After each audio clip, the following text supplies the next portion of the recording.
Selling organs is illegal in the United States, and for good reason. If organ sale were legal, we would see an expanded black market for human trafficking, as well as an exploited lower class of people walking around with one eye, one kidney, or part of a liver. And though a person can survive without some of these body parts, his or her quality of life likely wouldn't be the same. There are some exceptions, however. It's legal to sell your hair, blood plasma, bone marrow, breast milk, and placenta. You can sell your skin as advertising space. You can sell the use of your womb as a surrogate mother. You can sell your body as a research subject, and in certain places, like in Nevada, you can sell your body as a prostitute. Both men and women can sell their gametes. Men can sell sperm, and women can sell eggs. And the word sell there is important. It's actually a very important part of this topic because what we refer to as egg donation is in reality egg sales. The word donation is not accurate at all, and like the smiling, glossy, middle-class white women ubiquitous in egg donor advertising, it is used to obscure the exploitation inherent in the practice. The words we use matter. They both consciously and subconsciously shape how we think about a topic. Egg sales has a harsh tone. It brings to the forefront the idea that this is a business transaction where a woman's body parts are the products. Using the word donation is a form of manipulation. Can we also just pause for a second and look at how manipulative these ads are? As if selling your eggs is a spa day or a carefree beach vacation. This isn't something you do with your girlfriends, you do this alone, and you aren't likely to be relaxed and smiling through the process. But back to the word donation. It has a gentler tone, suggesting altruism, which is enhanced by words like wish, give, and gift, instead of sales, transaction, body part, or product. Donation also suggests that nothing is lost on the part of the seller. It evokes excess clothes in her closet, as if this woman possesses something she isn't using, doesn't need, won't miss, and won't be worse off for having sold. It also invokes actual organ donation, which, when done by living or deceased people, is heroic and life-saving.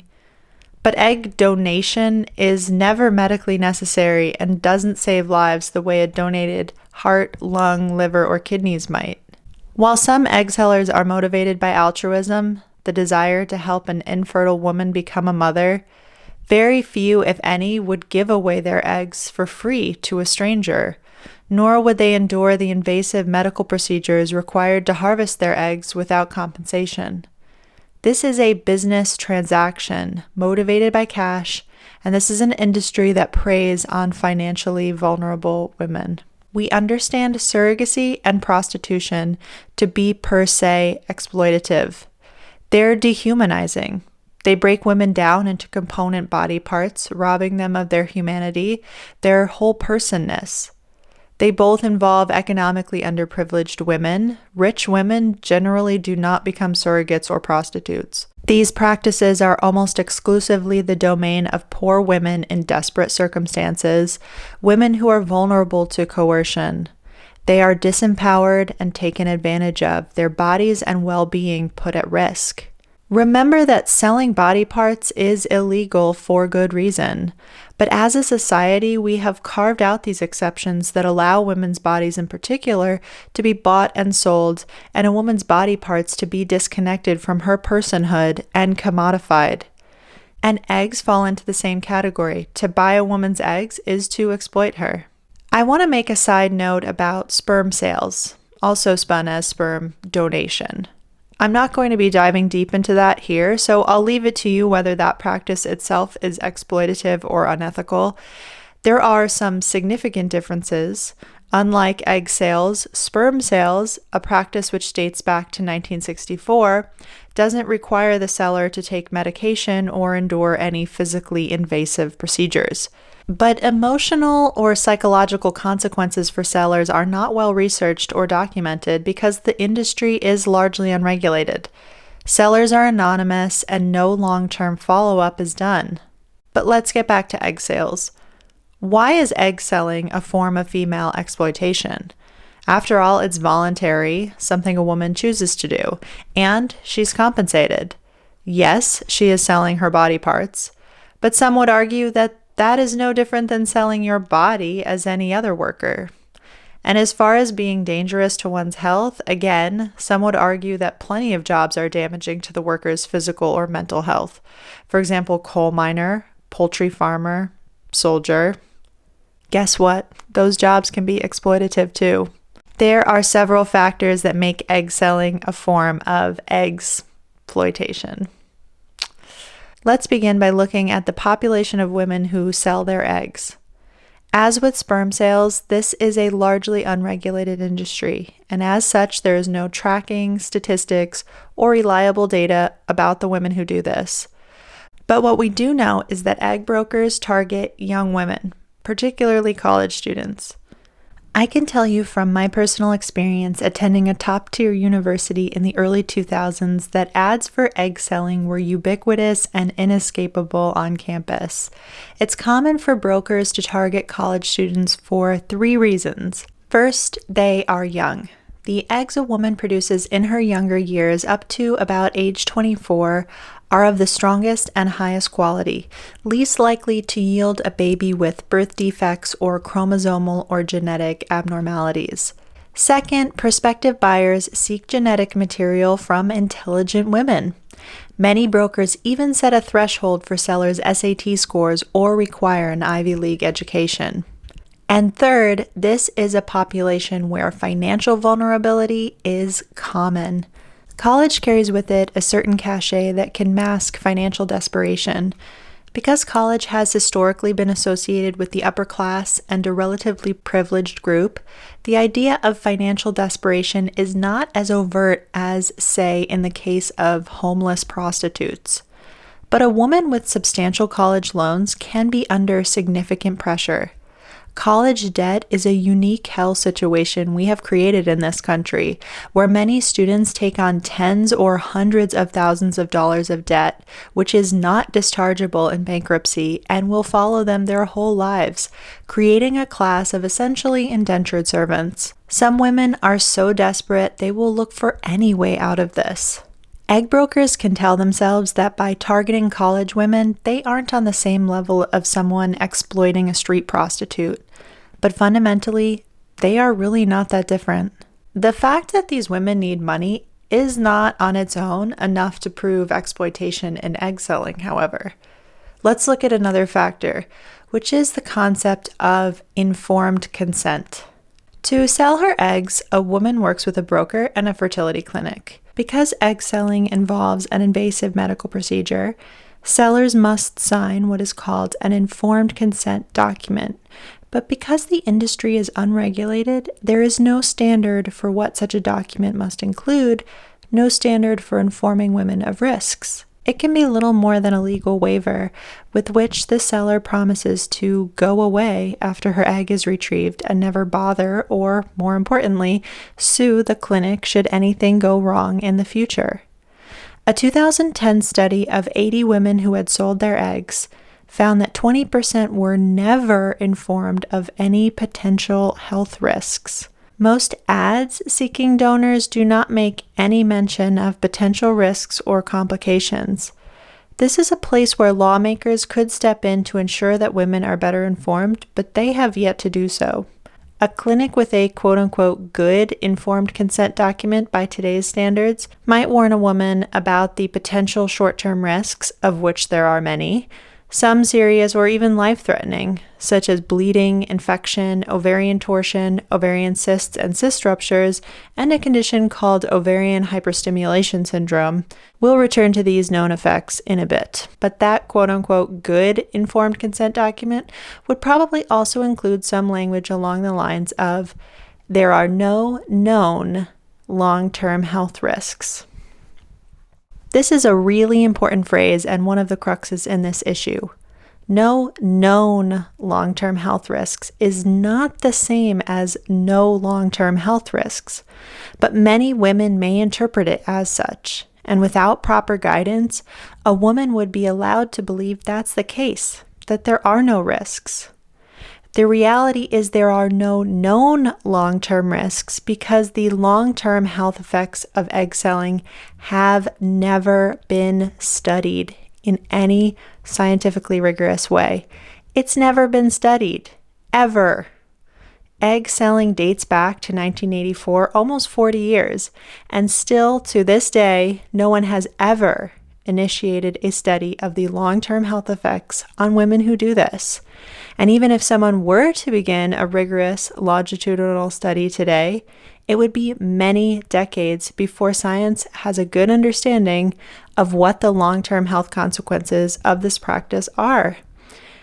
It is literally impossible to sign an actual informed consent document because without a study, no one knows the risks, and therefore there is no way to provide information about the risks. It is not possible to be informed. But this lack of information and confusion about the risks really works in the clinic's favor. It is not in a clinic's interest to have a woman realize that there is a massive difference between no known risks and no risks. They don't want any seeds of doubt planted in that woman's mind because she holds something precious and valuable that they want to get for as little cost and hassle as possible. The clinic wants to get her in, pump her full of hormones and other drugs, get that egg, and get her out the door, not to be heard from again. They do not have her interest in mind at all. They see her body as a commodity off of which they can profit. If she even questions whether this is risky for her health, that puts a wrench in the works for the clinic's business plan. Encompassing 3 main practices, egg sales, egg freezing, and in vitro fertilization, IVF, the fertility industry is a big business. The U.S. fertility industry as a whole is estimated at $15 billion and includes both private for-profit companies and public companies, which draw outside investors. There is a huge range of what a woman can be paid for her eggs, anywhere from $3,500 to $25,000 or more per cycle, depending on her characteristics. Buyers look for traits like height, attractiveness, Ivy League attendance, ethnicity, skin color, and athleticism. All qualities which can drive up the price and also give the process a creepy eugenics feel. But the so-called donor fee, while it might sound like a lot, is a small percentage of the total fee that the buyer pays. A lot of people are getting paid. Doctors and other healthcare providers, lab technicians, brokers and clinic administration, pharmaceutical companies, lawyers, and outside investors all have their hands in the pot. And none of these people get paid if women refuse to sell their bodies in this way. So there's a definite conflict of interest. It would be impossible for those people to truly care about the welfare of the woman selling her eggs when their livelihoods depend on those eggs. They have a major financial incentive to persuade women this practice is safe, when in reality, they don't know whether it is or not. A woman who engages with a fertility clinic or egg broker puts her trust in them to keep her safe, but they don't have her best interest at heart. There are some short-term risks that are well known and established. Before we discuss those, let's first dive into what this process actually entails. When a woman decides to sell her eggs, she must apply with a broker, which is attached to a fertility clinic. She provides details about herself and her education. She is interviewed and screened for health issues, including family health history and psychological health. At this point, she is matched with a buyer, or recipient in fertility lingo. Then the medically invasive part of the process begins. First, a blood test and ultrasound are performed. Then, the seller takes hormonal birth control pills until her cycle is synced up with the recipient's cycle. The seller also takes a drug to prevent the ovaries from releasing eggs. Typically, Lupron is used off-label for this purpose. Lupron is a drug that was developed to treat end-stage prostate cancer and has never been studied or approved for fertility applications. The seller injects herself with FSH, follicle-stimulating hormone, 1 or 2 times per day for 8 to 10 days, which stimulate follicles to grow. During this time, the seller visits the doctor's office every couple of days to measure her follicles and test her estrogen level. When the follicles are large enough, a trigger shot of human chorionic gonadotropin, or HCG, is administered to stimulate ovulation, releasing the eggs for retrieval. Retrieval is done under sedation by inserting a needle through the vaginal wall to the ovary. So far, we've counted at least 5 different drugs, not including any taken to manage pain or nausea. Don't lose sight of the fact that the woman who began this process and is taking all of these drugs to drastically alter the state of her body was healthy to begin with. This is extreme medical intervention on a healthy person who did not need it, and every stage of this has risks and potential side effects. Although the long-term effects are unknown, numerous risks and short-term side effects are well documented. Hormonal birth control can cause fluid retention, headaches, mood swings, and nausea, amongst other side effects. The side effects of FSH include stomach pain, drowsiness, bloating, and breast tenderness. Lupron, used to prevent ovulation, can cause side effects including headache, hot flashes, and GI issues. There is serious concern that it causes bone loss and osteoporosis as well. The other options for ovulation prevention have their own set of similar side effects. The HCG trigger shot can cause some of the worst side effects. Dr. Elliot Richards reports that the discomfort many women feel is significant, with side effects akin to the flu. After the course of hormones comes egg retrieval, a surgical procedure requiring anesthesia, which causes amnesia by design and can have other side effects as well. On top of the medication, the retrieval procedure itself carries risks, such as cramping and pain, which are fairly common, but ranging all the way to internal bleeding, infection, and organ injury. One seller, Sindy, a 25-year-old medical student struggling to pay her rent, had her ovarian artery nicked during the procedure. Her abdomen filled with blood, her blood pressure dropped, and her breathing became labored. She was bleeding out, dying. She needed several transfusions, emergency surgery, and ended up staying in the ICU. After recovering from that trauma, she later suffered bladder spasms and infertility. Was nearly dying worth $6,500? Emergencies like Sindy faced may be rare, but keep in mind that these devastating cases are completely avoidable. Once again, this is an elective procedure done on healthy young women that have no need for medical intervention. There is a serious side effect that is not so rare that we haven't discussed yet, and that is ovarian hyperstimulation syndrome, or OHSS. Ovarian hyperstimulation syndrome occurs in as many as 1 in 10 women who undergo drug-induced ovarian stimulation. Being young in age, as most sellers are, increases the likelihood of OHSS occurring. Estrogen spikes reaching levels 10 to 20 times normal, and the ovaries enlarge to a massive size. They fill with fluid, causing rapid weight gain. In a mild case, up to 10 to 15 pounds of fluid weight in a short period of time. The abdomen visibly swells and becomes painful and bloated, and the fluid can leak into the abdomen, putting pressure on other organs, including the lungs. In severe cases, there can be more than 20 pounds of fluid, leading to nausea and vomiting, decreased and darkened urine, dizziness, shortness of breath, low blood pressure, rapid shallow pulse, and hyponatremia. Ovaries are more likely to rupture or twist, possibly leading to ovary loss. In the worst cases, it can lead to pulmonary thromboembolism, stroke, and death. This is a medical emergency that may require a hospital stay. In an article titled, "I Donated My Eggs and I Regret It," Alana Newman writes, "After I sold my eggs, I experienced incredible pain in my right ovary for years, up until I gave birth to my first child. The pain from having my eggs harvested is second only to the emergency C-section I incurred with my daughter. Recently, the pain has returned. I suspect I suffered from ovarian hyperstimulation syndrome. My body felt as stiff as an oak tree, and I could barely walk at a normal pace."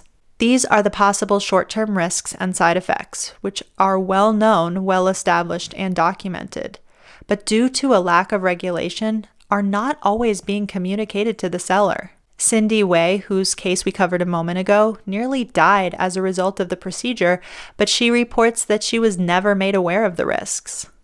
And this is the case for many women, because if they were warned of risks and possible side effects, many would back out.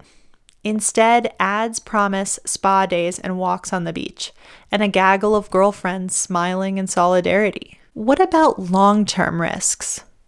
In some ways, there isn't much to say about the long-term risks because, as we've discussed, they've never been studied. The main concerns are cancer, especially ovarian and other reproductive cancers, breast cancer, and colorectal cancer, infertility, and other reproductive and genitourinary health issues, such as ovarian cysts and bladder problems. On top of this are potential emotional and psychological consequences, like regret, anguish, and anxiety. In order to know if egg sellers face an increased risk for these conditions, scientists would need to do a decades-long longitudinal study comparing the egg seller population against a matched control group and see if there are statistically significant differences in the two groups. Until that's done, we just don't know. And we don't know isn't good enough when it comes to women's health. Colloquially, we can say that these young women are being experimented on. But an actual experiment would be a step up from what's really happening. An experiment would have some level of control and yield useful data. Instead, these women are being given drugs, having a surgical procedure that they didn't need, and left to live their lives. No one is following up on them to find out what happens after their eggs are retrieved and sold. Some women and families have come forward with anecdotal stories. And normally when I'm researching a topic, I like to avoid anecdotes and stick to statistics because anecdotes can be very scary, alarming, and sensational and have no statistical significance at all, equivalent to Facebook science.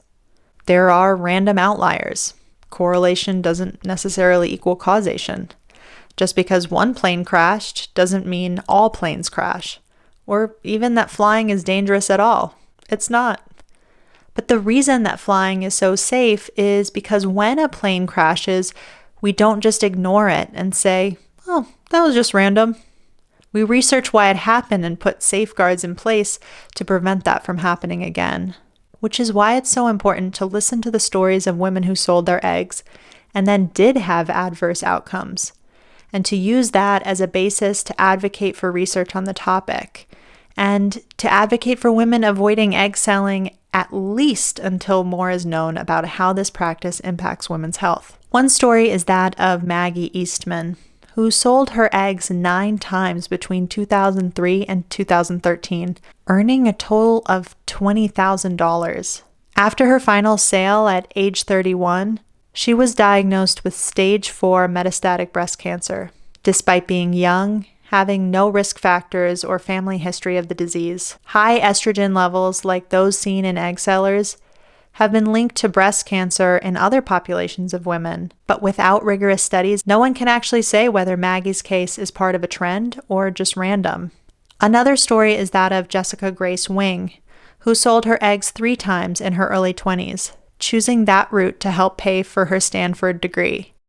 She developed metastatic colon cancer at 29 and passed away 2 years later. She was young and athletic with no family history of the disease or genes associated with it. Could the drugs she injected to stimulate growth have stimulated the growth of cancer in her colon? We don't know. There is no way to tell if Maggie or Jessica's stories are random outliers or indicative of a systemic issue, and that's why studies are needed and regulation is needed urgently to protect young women. We don't even have data on how many women this impacts, although estimates hover around 15,000 to 20,000 per year. Between 1984 and 2014, more than 200,000 babies were born using purchased eggs. No one is tracking the number of women. No one is tracking what drugs are being used and in what doses. No one is tracking how many times women are donating. The American Society for Reproductive Medicine recommends a lifetime limit of 6 donations. But what is this number based on when there have been no studies? Doctors and clinics will sometimes refer to studies of certain drugs that have been used in IVF patients undergoing ovarian stimulation to have their own children with their own eggs, to claim that the egg selling process is safe. But the main issue with this is that the population of women undergoing IVF for their own infertility looks a lot different than the population of women selling their eggs. Women undergoing ovarian stimulation to retrieve their own eggs are generally a lot older and already experiencing one or more fertility issues and potential other health issues, whereas egg sellers by design tend to be a lot younger, fertile, and very healthy. We've already mentioned that puts them at higher risk for OHSS. Could it lead to a higher risk of cancer when using the ovarian stimulation drug protocol? No one knows. Studies of the regular IVF population seem to indicate that there is no increased risk of cancer, which is good. And there may be crossover in the results from studies of IVF, or there may not be.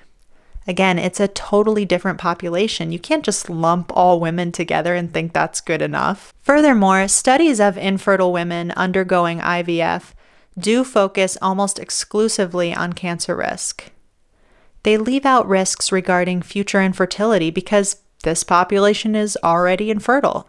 So a 20-year-old woman seeking to sell her eggs and wondering if it will impact her future fertility has no data or research to go on. These two populations also differ greatly on potential mental health impacts. The seller may experience regret, anxiety, worry, or a feeling of loss. Those effects are not relevant to the regular IVF population, who want their own children and often end up having them. So what can be done? There are a few options for studying egg sellers, as explored in a paper by advocates Molly Woodruff and doctors Mark Sauer and Robert Klitzman. They include a mandatory national seller registry, a voluntary seller registry, and a longitudinal study funded by the NIH. Each has pros and cons, as the paper points out, but anything would be better than the nothing we have right now. As we've discussed, the process of egg selling, like surrogacy and prostitution, is exploitative. Optimally, all three of those things should be outlawed. Any egg donation should be a true donation done altruistically, with no money exchanging hands. But if egg selling continues to be allowed, then at the very least, regulators must step in to put in safeguards, so women are adequately warned of known risks and informed about the lack of research. Women with genetic predispositions to or family history of breast and colon cancer should be barred from selling their eggs. And lawmakers should create standards for informed consent and advertising that would make the process less predatory. To conclude this discussion, let's underline a few main takeaways. The first and most important is that your health is precious and priceless. Advocate for yourself and be aware of predatory industries. Don't put your health in the hands of people who have a conflict of interest. Second, avoid unnecessary medicalization. All medical intervention carries risks. Doctors and patients usually weigh the costs, potential risks, against the benefits, treatment of a disease. What's happening here is going against that normal order of things. Third, understand the difference between no known risk and no risk. And finally, realize that this is one more way that society commodifies women's bodies. One more way that we are broken down into component parts and denied our humanity, our whole personness. Once eggs are extracted from a seller, that woman is discarded, and her fate is not a central concern to those who got what they wanted from her. Realize that commodification of some women reduces the humanity of all women. This impacts you too. Feminism is continually asking the question, are women human or are we objects? The way we treat the most vulnerable, young, financially insecure women reveals a lot about what society thinks is the answer to that question. Thanks for watching, and I'll see you next time.